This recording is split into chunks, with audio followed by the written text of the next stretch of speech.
سلام. برای چی آمدی؟ منظوره حالا هم دیر نشده است.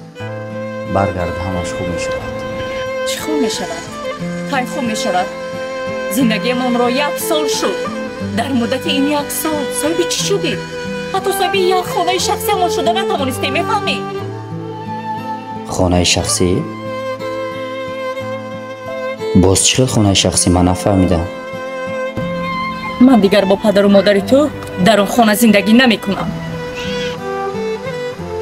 چی؟ چیزی که فهمیدی؟ یا من یا پدر و مادرت. گوش کن، فراموش نکن. من یک طور موی پدر و مادرم را با 1000 تا تو بر این زن عوض نمی کنم. فهمیدی؟ کورنمک.